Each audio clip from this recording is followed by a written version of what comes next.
Graça e paz, amadas irmãs. Nós estamos aqui nessa linda conferência preparada pela Igreja Metodista em Rondonópolis.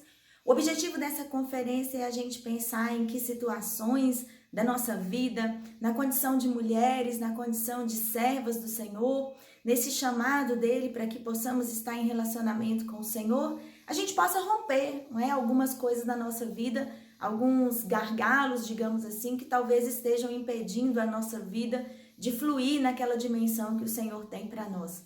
E hoje eu quero refletir com vocês sobre um tema que eu percebo ser muito presente na vida de todo ser humano, um tema com o qual todos nós e todas nós temos de lidar, que é o tema da rejeição.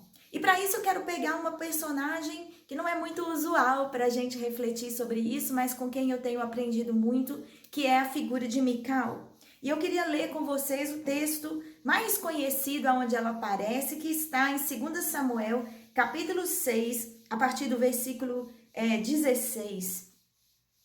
Aliás, eu vou subir um pouquinho, vou colocar o 14 e aí a gente pode conversar a partir daí. Diz assim, em 2 Samuel, capítulo 6, a partir do verso 14. Davi dançava com todas as suas forças diante do Senhor e estava cingido de uma estola sacerdotal de linho. Assim Davi, com todo Israel, fez subir a arca do Senhor com júbilo e ao som de trombetas. Ao entrar a arca do Senhor na cidade de Davi, Mical, filha de Saul, estava olhando pela janela e vendo ao rei Davi, que ia saltando e dançando diante do Senhor, o desprezou no seu coração. Introduziram a arca do Senhor e puseram-na no seu lugar, na tenda que ele armara Davi, e esse trouxe holocaustos e ofertas pacíficas perante o Senhor. Tendo Davi trazido holocaustos e ofertas pacíficas, abençoou o povo em nome do Senhor dos Exércitos, e repartiu a todo o povo e a toda a multidão de Israel, tanto homens como mulheres, a cada um bolo de pão, um bom pedaço de carne e passas. Então se retirou de todo o povo, cada um para sua casa. Voltando Davi para abençoar a sua casa, Mical, filha de Saul, saiu a encontrar-se com ele e lhe disse: que bela figura fez o rei de Israel, descobrindo-se hoje aos olhos das servas de seus servos, como sem pejo se descobre um vadio qualquer. Disse, porém, Davi a Mical: perante o Senhor que me escolheu a mim antes do que a teu pai e a toda a sua casa, mandando-me que fosse chefe sobre o povo de Israel, sobre Israel perante o Senhor, me tenho alegrado. Ainda mais desprezível me farei e me humilharei aos meus olhos. Quanto às servas de quem falaste, delas serei honrado. Mical, filha de Saul, não teve filhos até o dia da sua morte. Eu estava outro dia, e até já preguei sobre isso algumas vezes, mas faz um tempo atrás eu estava participando de um momento em família e nós estávamos assistindo ao filme Malévola com a Angelina Jolie. E foi muito interessante para mim porque eu não sou uma grande apreciadora assim, de contos de fadas para estudar mesmo sobre eles, mas como eu tenho uma formação nessa área de literatura, esse tema das literaturas, das escritas sempre me atrai. E foi muito interessante porque o filme da Malévola, ele deseja explicar um conceito que está muito presente nos contos de fadas. E um tema que particularmente nos toca muito a nós mulheres, porque a gente, em geral, não é toda mulher que deseja isso, obviamente, mas em geral, uma boa parte das mulheres é até educada socialmente para desejar encontrar um grande amor, viver uma história bonita, poder contar, não é, como é que se apaixonou e todas nós nesse caminho de encontrarmos o nosso príncipe encantado, às vezes nos deparamos, né, com alguns sapos aí, com algumas situações de rejeição, de dores que marcam a nossa vida. E uma das coisas que os contos de fada querem também nos trazer são esses cuidados, essas percepções sobre as intenções das pessoas, né? Quando a gente lê os contos de fadas, principalmente nas suas versões mais originais, nós vemos ali uma fala de muita agressividade, de muita violência até, e recomendando então que as pessoas tenham cuidado com as pessoas com as quais elas se relacionam, porque podem haver encantos, podem haver feitiços, isto é, o feitiço e o encanto nos contos de fada, eles aparecem pra gente como um falseamento da realidade. aquilo que aparece para enganar e para iludir as pessoas e que às vezes podem levar as pessoas ao erro, né? É esse lobo que está na cama e que parece com a vovó e se disfarça, mas na verdade vem fazer o mal, por exemplo. E quando eu estava assistindo o filme da Malévola, chega um determinado momento em que ela coloca uma maldição, né, sobre a menininha, a filha do rei que nasceu. E ela diz, quando essa menina tiver 16 anos, ela vai furar o dedo na roca e ela vai cair em um sono profundo. E ela só será despertada por um beijo do amor verdadeiro. E a gente então fica com essa frase na cabeça, né? O que vai salvá-la é o beijo do amor verdadeiro. O que a gente não sabia e que o filme procura desvelar é que essa fala da Malévola tem um pano de fundo na história da própria Malévola, né? Que ela foi enganada por esse rei e esse rei, ele diz para ela que vai dar a ela um beijo do amor verdadeiro, mas na verdade ele corta as asas dela e ele tira a fonte do poder dela. E essa história me marcou muito, porque eu fico pensando quanto, né, simbolicamente falando, o filme traz muito isso pra gente, simbolicamente falando, quando nós somos traídos e traídas no sentimento do amor, quando a gente se entrega a uma pessoa e essa pessoa trai a nossa confiança, isso pode cortar as nossas asas. E nós sempre usamos o símbolo das asas como um desejo do ser humano. Uma das aspirações do ser humano é poder voar. Uma das aspirações que a gente tem, é por isso que a gente inventou o avião, porque a gente observa os pássaros no céu, a gente observa as borboletas, observa os insetos e a gente deseja voar, né? E o voo é um dos símbolos dentro da literatura, inclusive de liberdade, né? Aquele que está voando, ele quer viver a liberdade. Isso é tão profundo, tão sério e tão antigo na nossa história que tem um salmista que diz, quem me dera ter asas como pomba, eu voaria para um lugar longe e estaria livre de toda perturbação. Então esse símbolo no filme ele foi muito forte. Mas o que isso tem a ver com Mical? Eu comecei a ver a história de Mical com outros olhos depois que eu assisti ao filme Malévola. E às vezes a gente vê as consequências na vida de uma pessoa, o que acontece depois, e a gente não sabe por que a pessoa é daquele jeito. Às vezes você encontra hoje uma pessoa na sua vida e aquela pessoa é amargurada, aquela pessoa é ressentida, aquela pessoa é triste. E você, no processo do discipulado, quer alcançar o coração dessa pessoa para Jesus, você quer levar essa pessoa a uma experiência com Cristo, você quer fazer diferença na vida dessa pessoa, mas você esbarra com essas dores, você esbarra com essas situações e você não consegue entender. Observe nesse texto que nós lemos que ao menos 3 vezes existe um estereótipo sobre Mical. O autor do texto bíblico reforça esse estereótipo quando ele diz Mical, filha de Saul. Mical, filha de Saul. Mical, filha de Saul. Ela não é uma pessoa individualmente, ela não é vista na sua integridade, mas ela é vista a partir de uma referência. Uma referência que o autor bíblico quer marcar pra gente, que é uma referência ruim, porque ser filha de Saul é uma referência ruim. O que será que está acontecendo? Qual é a intenção do autor quando ele narra desse jeito? Se a gente voltar a história atrás e se a gente for lá no começo, aonde começa a se contar a história de Mical, nós vamos encontrar uma jovenzinha. Mical é uma jovenzinha. Ela é a segunda filha de Saul. Havia ali uma discussão, uma disputa, vou dizer assim, de afetos no povo já, porque Davi havia matado o gigante Golias, Saul estava no trono ainda, e Saul começa a se ressentir de Davi. Davi começa a ocupar mais espaço na mentalidade, na imaginação do povo do que Saul. Saul é um sujeito muito ressentido, ele já havia sido rejeitado pelo Senhor por causa disso, porque ele não assume a liderança. A gente poderia gastar um tempão aqui só falando sobre Saul, mas chega um determinado momento em que Saul ele começa a armar uns estratagemas para ele prender-se a Davi.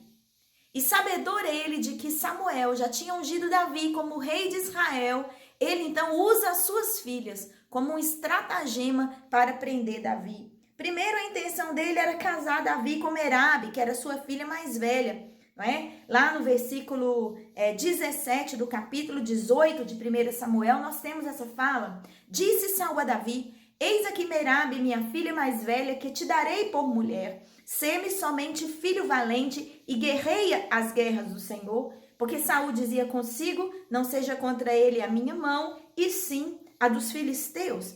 Respondeu Davi a Saul, quem sou eu e qual é a minha vida e a família do meu pai para eu vir a ser um genro do rei?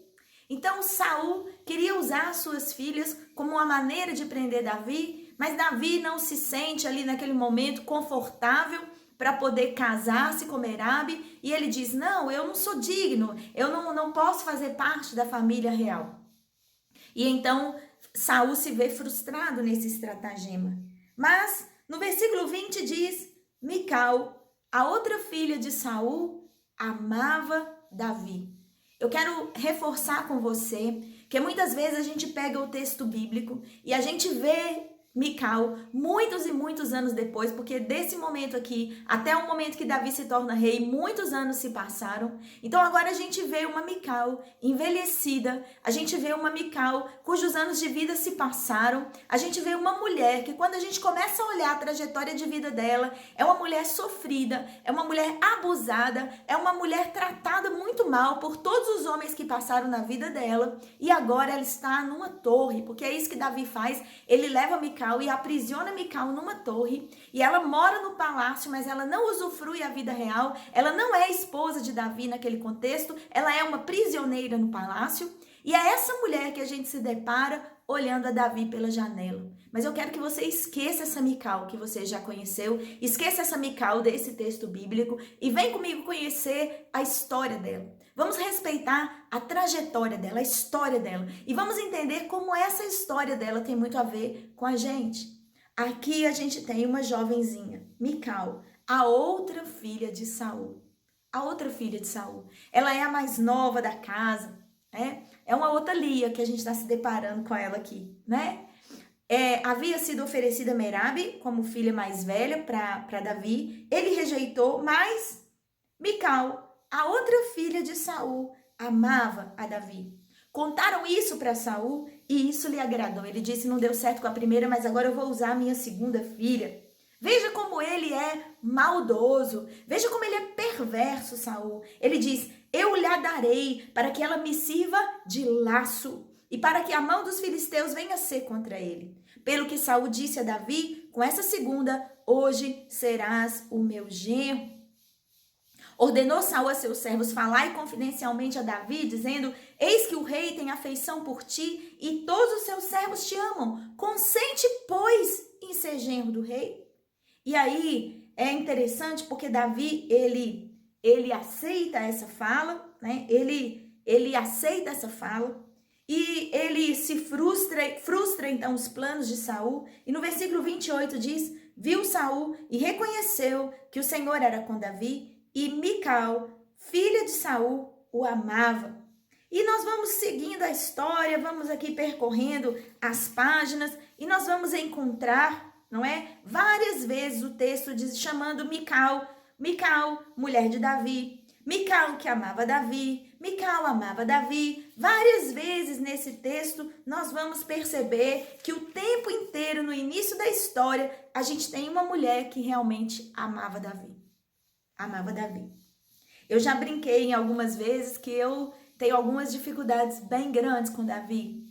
Eu vejo nele, claro, um homem segundo o coração de Deus, mas como todos os homens segundo o coração de Deus, ele tem as contradições, os limites da época dele. E a gente não pode ignorar isso. Davi não sabia como tratar as mulheres da vida dele. Ele não soube tratar a Mical, ele não soube tratar a Betseba, ele não soube tratar a Tamar, a sua filha, e aí por causa dessa dificuldade, ele trouxe dentro da sua família uma carga muito grande de sofrimento. E a primeira vítima desse sofrimento causado por Davi, pelas posições dele, foi Mical.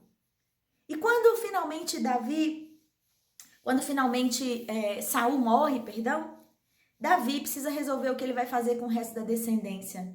E ele então começa, a matar ou a aprisionar os descendentes de Saul, porque enquanto houvesse descendentes de Saul, o trono de Davi também de alguma maneira estaria ameaçado. E muitas situações vão acontecendo aqui que fazem com que muitos descendentes de Davi morram, muitos descendentes de Saul morram, perdão. E chega um determinado momento em que Davi decide que ele vai atrás de Merabe e ele vai atrás de Mical. E ele traz essas duas mulheres, elas são tiradas dos seus maridos. Inclusive, os filhos de Merabe são assassinados por causa de uma fala dos gibeonitas. E Davi, então, mata os filhos de Merabe, mata os filhos de Rispa e ele vai atrás de Mical. Nesse meio tempo, quando Davi abandona Mical no palácio, quando ele a deixa à sua própria mercê, ela se casa com um outro moço chamado Adriel. E pelo que o texto bíblico narra pra gente, esse homem amou Mical profundamente. Ele amou tanto Mical que no dia que Davi subiu ao trono e ele mandou que Mical fosse buscada, Davi usa o pretexto de que ela era esposa dele, mas na verdade ele a havia abandonado e ela se casou com outro homem. Agora ele manda buscar Mical. E quando ele manda buscar Mical, diz o texto bíblico que Adriel veio gritando e clamando atrás dela. Quando o exército de Davi vem lá e sequestra Mical, porque é isso que ele faz, ele sequestra Mical, então vem Adriel gritando atrás e chorando. Irmãs, pensa em como essa mulher ficou.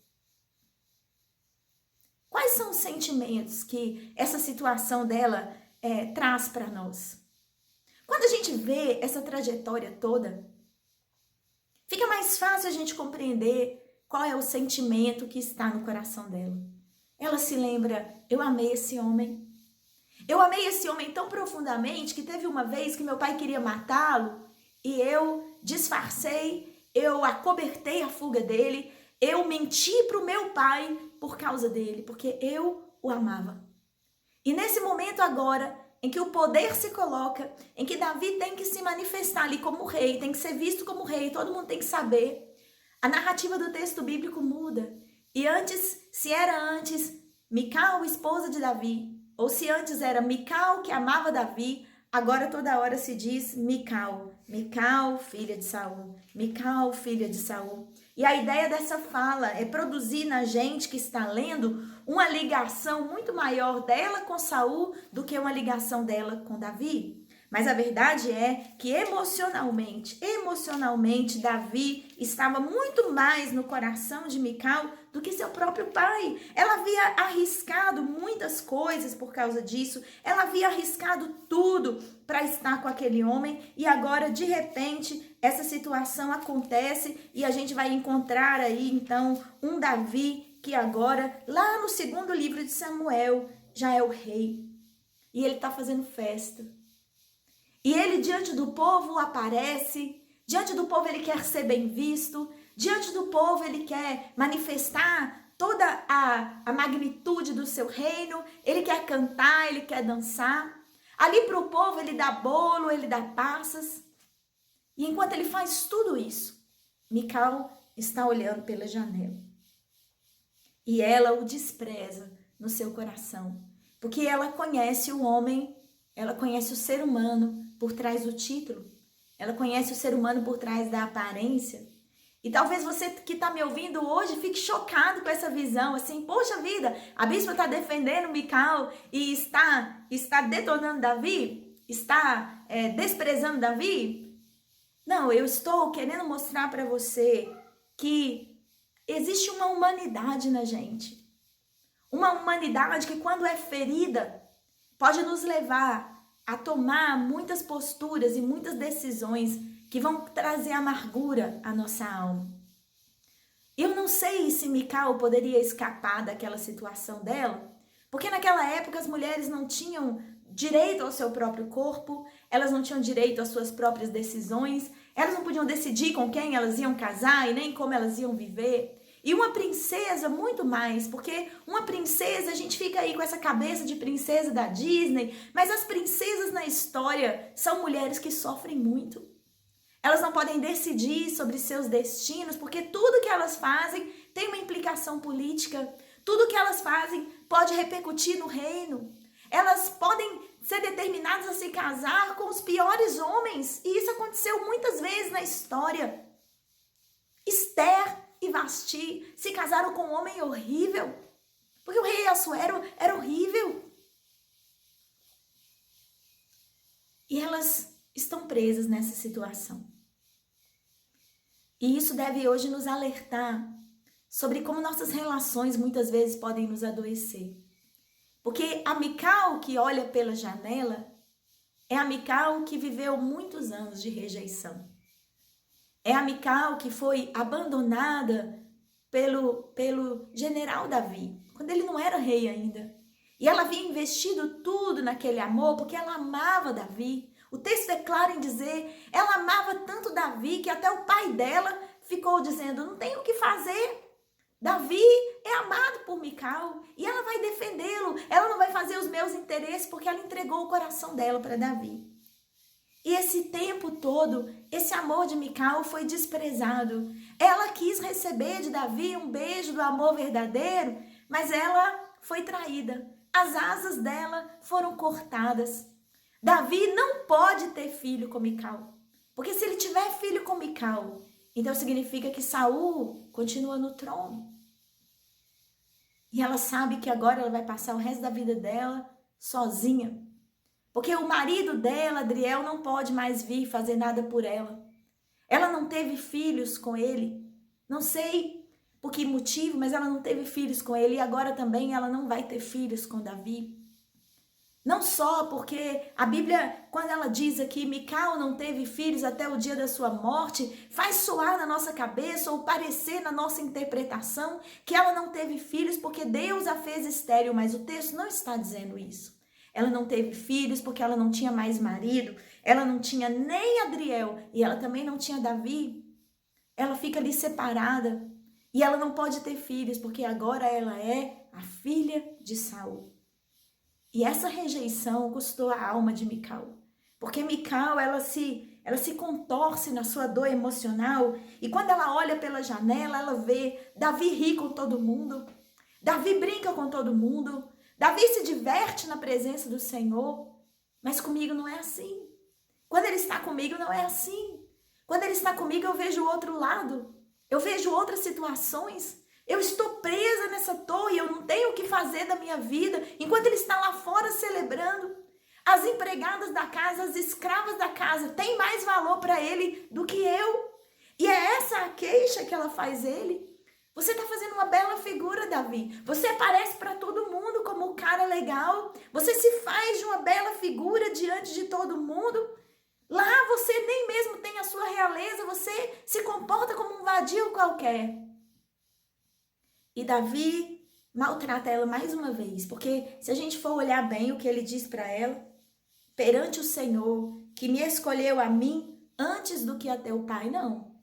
Deus escolheu Davi porque Saul o rejeitou. Se Saul não tivesse rejeitado o Senhor, Deus não precisaria de Davi. Deus tinha escolhido Saul primeiro, mas Saul se corrompeu e essa era a verdade. Mas agora aqui diante de Mical, Davi diz não, porque Deus me escolheu primeiro, antes de Saul Deus me escolheu. Ele preferiu a minha casa.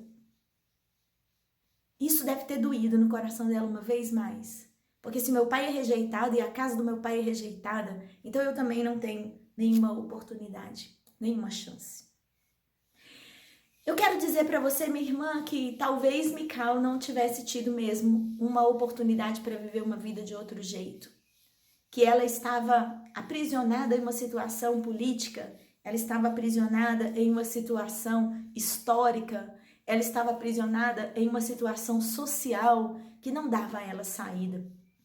Mas Jesus Cristo, quando ele vem ao mundo, ele vem para curar não só o nosso pecado, para nos libertar não só do nosso pecado, não só também para nos libertar de estruturas decaídas, porque Jesus faz isso, ele implode o judaísmo de dentro para fora em muitos aspectos. Quando ele diz, a lei diz isso, eu porém vos digo, Jesus está subindo os parâmetros das relações. E Jesus subiu o parâmetro das relações conosco também, enquanto mulheres. Ele nos concedeu de volta o nosso lugar como imagem e semelhança de Deus, como a gente era no Gênesis. Ele nos tornou portadoras das suas boas novas quando ele conversa com a mulher samaritana e ela desce à cidade e é ela que anuncia para aquela cidade que o Messias estava lá. Jesus restabelece o nosso lugar de proclamadores do Evangelho quando nós, mulheres, somos as testemunhas da ressurreição e somos nós que contamos que Jesus está vivo. Jesus se preocupa com as nossas emoções quando ele diz para a viúva de Naim, mulher, não chores. Quando ele diz para Maria no Getsemane, Maria, não chore. Jesus está restaurando as nossas emoções. E Mical não teve essa oportunidade, mas eu e você temos essa oportunidade de entender que embora nós possamos sofrer rejeições e as pessoas coloquem sobre nós títulos e digam, essa é Mical, filha de Saul. Mas diante do Senhor existe uma memória, essa é Mical que amava Davi. Há uma dignidade nela, há um valor nela. O coração de Mical é capaz de dar amor e eu vejo isso, eu reconheço isso. Quando o Senhor olha para nós, irmãs, Ele olha para nós com os nossos potenciais. Ele olha para nós como a criança que nós fomos, Ele olha para nós como a jovem que nós fomos, como a mulher adulta que nós somos agora. Ele olhará para nós quando estivermos no auge da nossa velhice, quando Ele nos acolher na glória, Ele nos olhará. E Ele verá sempre o nosso coração de uma maneira tal que nós não podemos esconder de ninguém. E a palavra do Senhor, ela nos garante em muitos textos. Quando o Senhor falou para todo o povo de Israel, e Ele fala pessoalmente para nós também, eu te escolhi e não te rejeitei. Eu te escolhi e não te rejeitei. Se nós quisermos fugir da presença de Deus, se nós quisermos abandonar o que nós estamos fazendo, se nós quisermos recusar o amor do Senhor, isso é tudo sob o nosso livre-arbítrio. Mas o Senhor nos garante que Ele nos escolhe e que Ele não nos rejeita. Deus não apenas nos criou, mas Ele também nos escolhe. Ele não apenas nos concedeu a vida, mas Ele nos assegura que Ele nos ama. Ele não apenas morreu por nós na cruz do Calvário em Cristo Jesus, mas Ele também nos ressuscita em glória. E todas essas promessas do Senhor, promessas de vida abundante, não são apenas para depois que nós estivermos com o Senhor na glória, mas também para as nossas vidas hoje. O Senhor nos chama e nos garante que somos amadas hoje. Quão grande diferença teria feito na vida de Mical se ela tivesse tido a oportunidade de ouvir que, embora Davi a tivesse rejeitado, o Senhor a amava. Que, embora Saul tivesse pecado, havia salvação para Mical. Ela não estava presa nos pecados do pai dela, ela não estava presa na história da família dela, ela não estava presa no seu próprio passado, mas ela poderia ser livre para servir ao Senhor e para amar ao Senhor, mesmo se as suas condições sociais não estivessem tão adequadas. E hoje a gente se encontra, pelo menos em nosso país, numa situação ainda muito melhor. E eu quero desafiar você, diante dessa palavra, a entender que muitas mulheres amarguradas e nós mesmas, muitas das amarguras que nós trazemos, muitas das coisas que acontecem em nossa vida hoje, nós não entendemos muito bem por que razão elas acontecem como acontecem, ou por que nos sentimos como nos sentimos. Pode estar na nossa história, pode estar no nosso passado. E hoje, ao encontrar-se com uma mulher que precisa de uma experiência com Jesus, antes de você olhar a amargura dela, antes de você olhar a dor dela, antes de você achar que ela não quer saber de nada com o Senhor, porque ela parece ser alguém dura, porque ela parece ser alguém julgadora, porque ela parece ser alguém que rejeita o Senhor, procure pensar. Porque por trás dessa Mical, filha de Saul, que despreza Davi, pode estar uma Mical que amava Davi e que não foi acolhida. Pode haver alguém que já passou por muitas dores nessa vida, mas o amor, diz a palavra do Senhor, ele cobre multidões de pecados. O amor retira o medo, o amor transforma as relações e o Senhor nos convida hoje a amar as Micaus que nós encontramos pelo caminho. Muitas mulheres estão prontas a condenar outras mulheres, a estender o dedo e a acusar. Muitas vezes sem compreender quais são os motivos que levam aquela pessoa a agir como ela age. E eu já vi muita gente descendo além em Mical, muitas pregações falando muito mal dela. Mas Mical Talvez seja uma malévola. Talvez seja alguém que amou, que confiou e que teve as suas asas cortadas e que hoje vive a dor da rejeição. E a dor da rejeição amargura a nossa alma. A dor da rejeição dói na nossa vida. A dor da rejeição é algo que está como um peso sobre as nossas costas e que é difícil a gente levar. É por isso que muita gente no processo de conversão, quando descobre o amor de Jesus, se sente leve. Quando descobre o amor de Jesus, se solta das amarras. E é por isso que o apóstolo Paulo diz: esquecendo-me das coisas que para trás ficam e olhando para aquelas que estão adiante de mim, eu sigo para o alvo. Eu sigo para o alvo. Uma vez e outra vez, nós vamos encontrar em nossa jornada mulheres que estão trazendo dores insuportáveis, dores que elas não sabem dizer, dores que elas não reconhecem. E elas agem como se elas fossem superiores, elas agem às vezes com arrogância, às vezes com brutalidade, às vezes com sequidão, mas ali atrás está um coração ferido. Ali atrás está uma asa cortada. Ali atrás está alguém que uma vez acreditou no beijo do amor verdadeiro. E no livro, na história da Malévola, no filme, quando chega no final da história, a mocinha está lá e Malévola diz: eu não consigo mais quebrar o feitiço que eu fiz, eu não consigo mais libertar essa mulher dessa situação que ela está. O que eu vou fazer? Eu a amo como se ela fosse minha filha. Eu a amo profundamente. E Malévola mesmo vai se despedir da moça e dar sobre ela um beijo. E a moça acorda.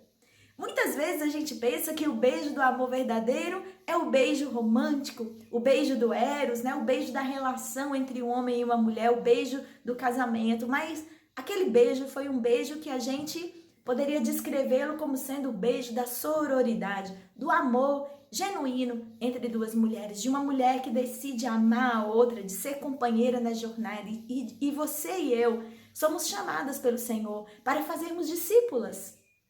Essas discípulas são mulheres que vão conhecer Jesus da maneira como nós o conhecemos. E uma vez que o amor de Jesus entrou no nosso coração, nós somos capazes de ir até essas mulheres e dar a elas esse beijo do amor verdadeiro, esse beijo da acolhida. Não aquele beijo de Judas, do beijo da traição, mas o beijo da acolhida. O beijo de dizer: vem minha irmã, eu quero caminhar com você, eu quero mostrar para você o amor de Jesus. Eu não quero que você olhe mais pela janela da sua vida e despreze as pessoas que feriram você, mas eu quero convidar você ao perdão.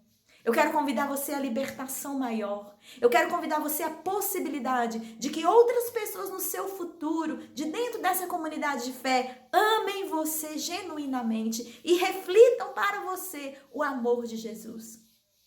Porque se a sua família te rejeitou, se o seu pai te rejeitou, como diz lá em Isaías, pode uma mulher se esquecer do filho que ainda mama, de sorte que não se esqueça do filho do seu ventre? Talvez não. Talvez não. Talvez parecesse que não. Mas, na verdade, muitas mulheres não amam o filho do seu ventre. Não aprenderam a esse amor.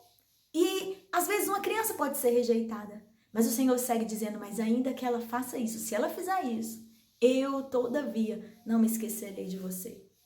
Se nesse mundo caído e contaminado pelo pecado existe o lugar da rejeição, a dor da rejeição, o espaço da rejeição, eu quero dizer para você que numa comunidade de fé que vive de fato o discipulado, numa comunidade de fé que entendeu o que é a palavra da salvação, há lugar de acolhida. Diante do trono do Senhor nosso Deus, há lugar de acolhida. No coração do Senhor Jesus que morreu por nós, há lugar de acolhida. Você não precisa terminar a história da sua vida como Mical, no alto de uma torre sem ter filhos, porque as condições não lhe permitiram. Mas ainda que às vezes você não tenha filhos do seu ventre, o Senhor diz que até a mulher estéril viverá em família quando abençoada por Ele, porque há muitas maneiras da gente gerar filhos. E não há limites para gravidezes espirituais. Não há limites para nós gerarmos outras filhas no Senhor, outras amigas, outras irmãs. Eu quero deixar essa história de Mical como uma janela aberta para você. A conclusão da história dela não foi boa, até porque as condições históricas, como eu disse, não permitiam. Mas Mical mostra para nós, mulheres do século XX que vivem outras condições históricas, que a gente não precisa terminar como ela. Principalmente porque nós temos o anúncio do Senhor Jesus para nós. E nós podemos seguir em uma direção diferente. Então eu quero deixar para você 2 lições.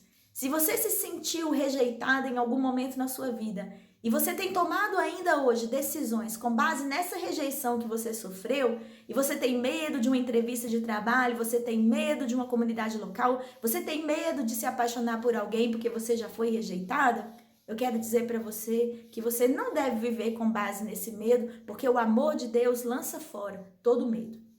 Mas eu também quero dizer para você, minha irmã, discipuladora de alguém, que se você está lidando com uma pessoa que rejeita muito o seu amor e que não permite você entrar no coração dela, com quem você tem tido dificuldades relacionais, eu quero te convidar para olhar para a criança interior dessa mulher, para a adolescente que ela foi ou é, para a história da vida dela. Porque em algum momento, talvez essa pessoa tenha passado por uma dor tão grande e ela tem medo de se entregar a esse relacionamento com você. Talvez ela tenha sido traída pela mãe, por uma amiga, ela tenha sido traída pelo esposo, enfim, alguma dor de rejeição existe na vida dessa pessoa. E se você não compreender essa dor e não pedir ao Espírito Santo para lhe dar as ferramentas espirituais para entrar no coração dessa pessoa, você pode estar jogando fora um lindo vaso de flores que, porque não recebeu o adubo correto, não está florescendo. Mas o Senhor quer usar você como um instrumento de cura na vida dessas Micaus que existem por aí e que não são poucas. Mas a palavra do Senhor segue garantindo para nós que se nós amarmos as pessoas, nós poderemos cobrir multidões de pecados. E eu creio que da mesma maneira, se amarmos as pessoas, poderemos cobrir multidões de pensamentos negativos, multidões de emoções danificadas que hoje têm levado a nossa sociedade a uma violência, a uma truculência ou a indiferença e o abandono. E nenhuma dessas posturas é a postura da Igreja do Senhor. A postura da Igreja do Senhor é amar como Jesus amou. Que a história de Mical hoje nos surpreenda, abra nossos olhos para ver de um outro jeito e que ela nos desafie a nos tornarmos instrumentos de cura da parte do Senhor na vida de outras mulheres. Que Deus te abençoe, minha querida, e que Deus hoje possa curar alguma rejeição que haja em seu coração e que ainda tem limitado você na sua fé. Mas que também essa palavra sirva para estimular você a ser instrumento de cura na vida de outras mulheres e a dizer para elas: o Senhor declarou a seu respeito, eu te escolhi e não te rejeitei. Deus te abençoe.